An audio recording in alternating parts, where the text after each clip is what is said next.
Virus کی وبا کے باعث حفاظتی ویکسین کی فراہمی میں رکاوٹ ہے۔ ویکسینیشن کورسز بھی روک دیے گئے ہیں، جس کے باعث پاکستان میں بھی بچے بڑے پیمانے پر متاثر ہو سکتے ہیں۔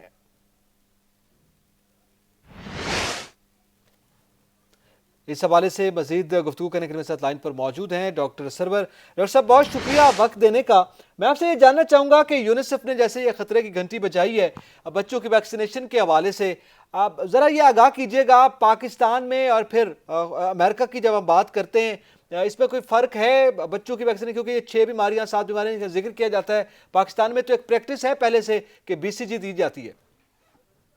بسم اللہ الرحمن الرحیم، آپ کا بہت بہت شکریہ۔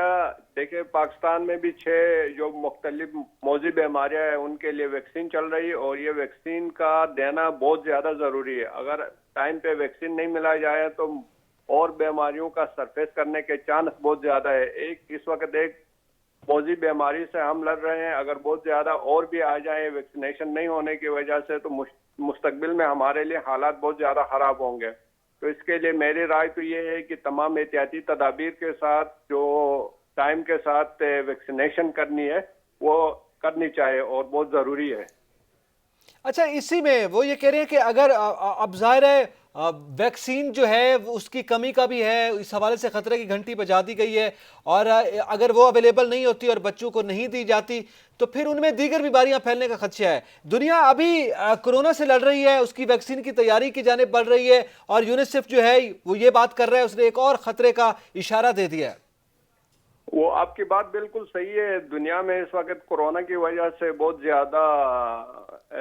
بوجھ ہے، لوڈ ہے ہیلتھ ڈپارٹمنٹ پہ بھی اور باقی چیزوں پہ بھی، لیکن اس کے ساتھ ساتھ جو باقی ویکسینز ہیں وہ تو آلریڈی بنی ہوئی ہے اور ٹیسٹڈ ویکسینز ہے، اور اس میں ان کو بہت زیادہ محنت کی ضرورت نہیں ہے، صرف مینوفیکچر کرنے کے لیے اس میں اقدامات کرنے کی ضرورت ہے۔ تو اگر حتی الامکان کوشش کریں تو یہ پاسبل ہے، لیکن اگر نہیں کریں گے تو آگے کورونا کے ساتھ ساتھ اور بھی بیماریاں سرفیس کریں گے تو حالات مزید پیچیدہ ہو سکتے ہیں۔ ڈاکٹر صاحب ہمارے ساتھ رہیے گا، ہمیں جوائن کیا ہے ڈاکٹر شریف استوری بھی ہمارے ساتھ موجود ہیں۔ ڈاکٹر شریف استوری صاحب، یونیسیف کی یہ بات سامنے آئی ہے کہ انہوں نے کہا ہے کہ اگر فوری ویکسین نہ ملی تو بچوں کے لیے دیگر بیماریاں جو ہیں وہ بھی بڑھ سکتی ہیں۔ ایک جانب ہم کورونا سے لڑ رہے ہیں اور دوسری جانب اس ویکسین کی کمی کا شکایت جو ہے وہ سامنے آ رہی ہے۔ میں آپ سے جاننا یہ چاہتا ہوں کہ پاکستان میں بھی کہا جا رہا ہے کہ متاثر ہو سکتا ہے، کیا یہ پریکٹس امریکہ میں اور پاکستان دونوں میں ہے کہ بچوں کی جو ابتدائی ویکسین ہے وہ دی جاتی ہے اور اب اس میں کہیں خطرات پیدا ہو گئے؟ یہ کورونا وائرس نے صرف اپنا جو اثر دکھانے کے علاوہ اس نے دوسرے چیزوں کو بھی بڑا متاثر کیا،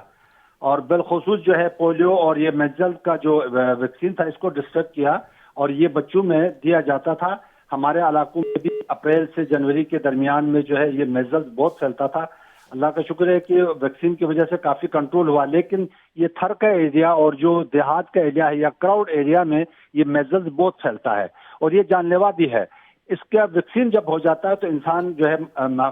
بچوں کو محفوظ کر سکتا ہے، لیکن بدقسمتی سے کورونا کی وجہ سے تمام توجہ اور ویکسین کے جو مینوفیکچرنگ ہے یا اس کی ڈسٹریبیوشن ہے یا اس کا کولڈ چین ہے، یہ تمام کورونا کی وجہ سے باقی جو بیماریاں ان کا ویکسین ڈسٹرب ہوا ہے، اس کی وجہ سے بچے بھی متاثر ہو رہے ہیں۔ لیکن میں ایک بات ضرور کہوں گا کہ ماں باپ اپنے بچوں کو میزلز کا، پولیو کا ویکسین ضرور کرائیں تاکہ بچے اس جان لیوا بیماریوں سے محفوظ ہو سکیں۔ بالکل ہمارے ساتھ رہیے گا۔ ڈاکٹر صاحب میں آپ سے جاننا چاہوں گا، ڈاکٹر سرور صاحب آپ بھی ہمارے ساتھ ہیں، یہ جو بھی کہا جا رہا ہے کہ بچوں کو یہ ویکسینیشن جو ہے وہ کروائی جائے، ایک تو وہ ہے جیسے ہی بچے کی پیدائش ہوتی ہے، آپ کے علم میں ہے ہمارے یہاں پریکٹس ہے BCG دی جاتی ہے، اس کے علاوہ ایج اور ویکسین وائز ہمیں بتاتے جائیں کہ ایج وائز کس ایج کے حد تک جو ہے وہ بچوں کو یہ ویکسینیشن کرائی جائے تاکہ یہ آگاہی ہو پائے عام آدمی کو۔ ایک تو پیدائش کے ساتھ ہوتی ہے، پھر اس کے 3 مہینے کے وقفے سے، پھر 6 مہینے کے، اور یہ جو میزلز کا ویکسین ہوتا ہے MMR کے نام سے، یہ 9 سے 12 مہینے میں 12 سے 15 مہینے کے درمیان دے سکتے ہیں، اور اس کا اتنا زیادہ فائدہ ہے جیسے آج کل خطرے کے کیسز بڑھ رہے ہیں کہ ایک ڈوز کی وجہ سے تقریباً 93% تک پروٹیکشن ملتی ہے، اور اس کا جو سیکنڈ ڈوز دیا جاتا ہے وہ 4 سے 6 سال کی عمر میں دیا جاتا ہے۔ اگر دونوں ڈوز کسی انسان کو مل جائیں تو اس سے 97% تک پروٹیکشن مل سکتی ہے۔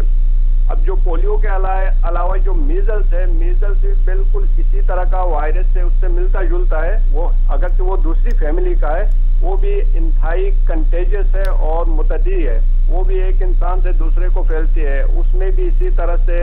نزلہ زکام والی چیزیں آ جاتی ہے۔ اگر اس کو ٹائم پہ کنٹرول نہیں کیا جائے، اگر اس نے دماغ کو متاثر کیا ہے تو اس صورت میں اس کی مورٹیلٹی کے چانس یا بچے کے نقصان ہونے کے چانس بہت زیادہ بڑھ جاتے ہیں۔ تو جیسے ڈاکٹر شریف استوری صاحب نے بھی کہا کہ اس وقت اس کی وجہ سے ساری چیزیں متاثر ہو گئی ہے اور ساتھ ساتھ ویکسینیشن کا عمل بھی متاثر ہو گیا، لیکن حد الامکان جب تک ہو سکتا ہے ہمیں اس پہ عمل کرنا چاہے۔